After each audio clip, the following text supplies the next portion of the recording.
Whether you were glued to the TV or scrolling through social media, it's safe to say that election season was a bit of an emotional roller coaster. And now that we know who our next president is going to be, emotions are running even higher. While over half the country is rejoicing and celebrating, the other half is basically going through the 5 stages of grief. So today I thought it would be a great idea to dive into how to manage those post-election emotions and stress so we can focus on our mental health being and stay on track with our financial fitness journey. So if you're looking for some calm after the storm, hit that like button, subscribe, and let's get to it.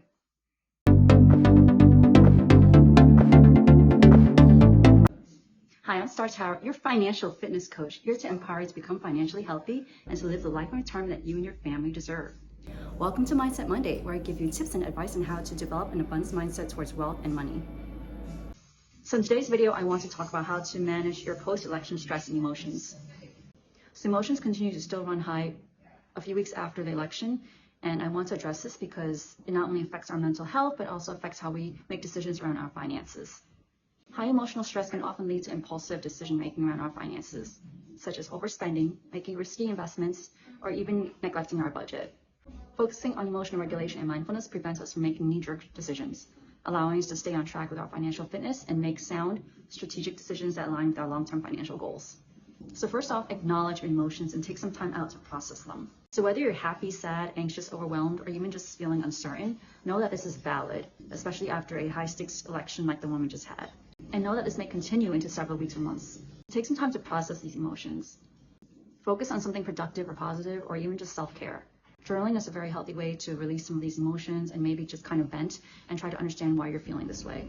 Or along the theme of fitness, since we're all about financial fitness, maybe just go to the gym, get in some really intense workouts, or maybe just kind of hit the punching bag, which is what I did. Also, you want to give yourself time to process your emotions and to calm down before interacting with people, especially people who voted differently from you.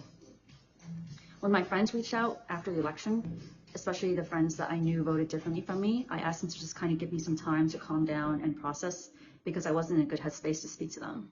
I basically did a post-election night where I gave social media for a few days so that it wouldn't heighten my emotions, and I focused a lot on self-care.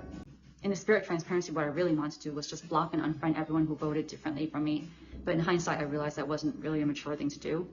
And I didn't want to say or do anything that was based on emotions and that I would regret later. However, you should know that as part of my processing through my emotions, I have changed some of my friends' profile pictures to that of a profile picture of Satan or a demon, and they will continue to stay that way for a while.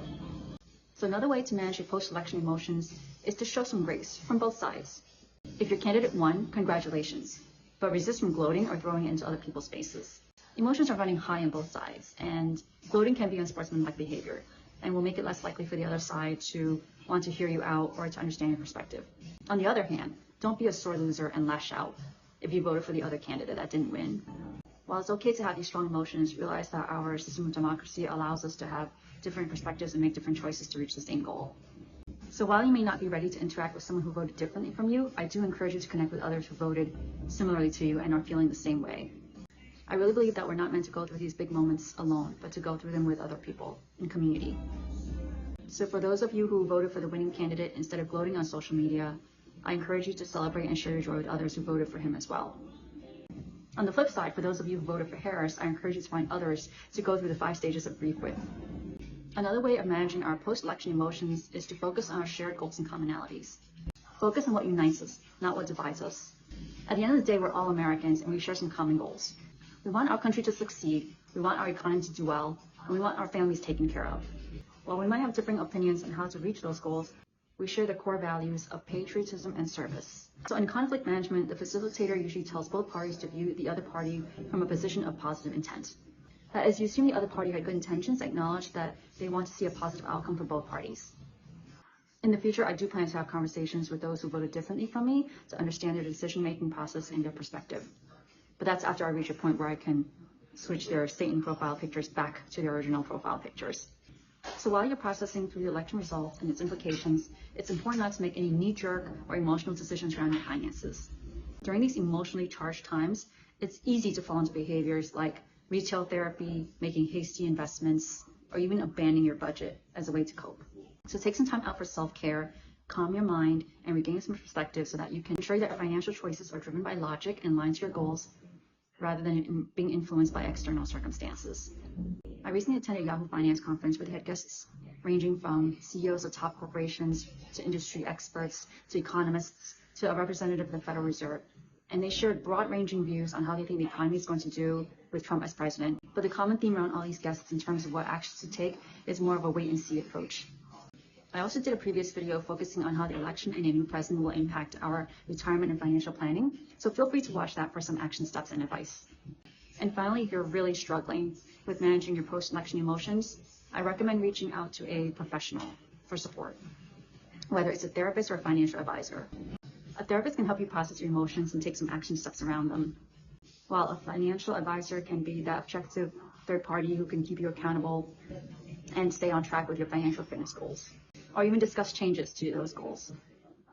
So as a recap, acknowledging and validating your emotions, taking some time out to process our emotions before interacting with people who may have voted differently from us, showing some grace on both sides, whether your candidate won or lost, connecting with others who are sharing similar emotions to you, focusing on our shared values and goals as Americans, even though we may have voted differently, not making any knee-jerk or emotional decisions around our finances, and getting professional support in the form of a therapist or financial advisor are some practical steps that you can take to manage your post-election emotions and stress. So there you have it. If you found this video helpful, don't forget to give it a thumbs up and subscribe to my channel for future content on financial fitness. And please post in the comments below how you're dealing with post-election emotions. And remember that we as Americans are strong people and that we'll get through this no matter what. Until then, looking forward to continuing our financial fitness journey together, and see you in my next video.